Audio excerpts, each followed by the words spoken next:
সেই দিন কী এমন হয়েছিল দেব আর শুভশ্রীর মধ্যে? কেনই বা এত বছরের সম্পর্ক ভেঙে গেল? তারা দুইজন তো একসাথে সিনেমা করছিল, তাদের মধ্যে খুব ভালো সম্পর্ক, খুব ভালো একটা আন্ডারস্ট্যান্ডিং ছিল। তারা দুজন দুজনকে অনেক ভালোবাসতো, কিন্তু কেন তাদের মধ্যে মিউচুয়াল ব্রেকআপ হয়েছিল? দেব শুভশ্রীর মধ্যে মিউচুয়াল ব্রেকআপ হওয়ার একটাই কারণ ছিল, সেটা ছিল শুভশ্রী বিয়ে করতে চেয়েছিল, কিন্তু দেব তখন ক্যারিয়ার নিয়ে খুবই ফোকাসড, তাই তখন বিয়ে করতে চায়নি। তখন শুভশ্রী মুভি করা বন্ধ করে দেয়, ইন্ডাস্ট্রি থেকে নিজেকে দূরে সরিয়ে নেয়। দেব যদিও বিষয়টাতে ভেঙে পড়েছিল, কিন্তু সেই সময়টায় রুকমণি দেবের সঙ্গে ক্লোজ হয়, আর শুভশ্রী অপেক্ষায় থাকে, ভাবে যে দেবের শূন্যতা দেব নিজের জীবনের পাশাপাশি ক্যারিয়ারে উপলব্ধি করতে পারবে, হয়তো তার জীবনে আবার ফিরে আসবে। এর মধ্যে ধূমকেতু ছবির চুক্তি হয় 2015 সালে।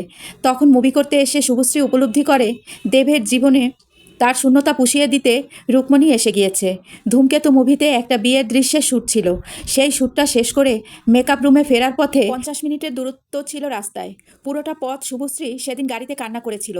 পরিচালক নিজেও শুভশ্রীর কান্না থামাতে অনেক চেষ্টা করেছিল, কিন্তু শুভশ্রী শুধু কেঁদেই চলছিল, কারণ তার প্রিয় মানুষটার বউ হওয়ার স্বপ্ন সিনেমাতে হলেও সেটা আর বাস্তবে কখনো হবে না।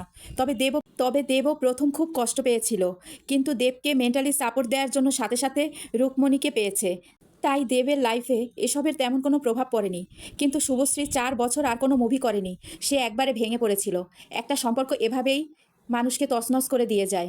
ছেলেরা এমনই, প্রেম করার বেলায় তারা অনেক সামনে এগিয়ে যায়, আর বিয়ে করার বেলায় আরও 10 কদম দূরে পিছিয়ে যায়। মেয়েরা যখন তার প্রেমিকের জন্য ঘরে বসে কান্না করে, তখন সে নেক্সট অপশন নিয়ে খুব সুখে কাটিয়ে দেয় দিনগুলো। আসলে যার যায় সেই বোঝে।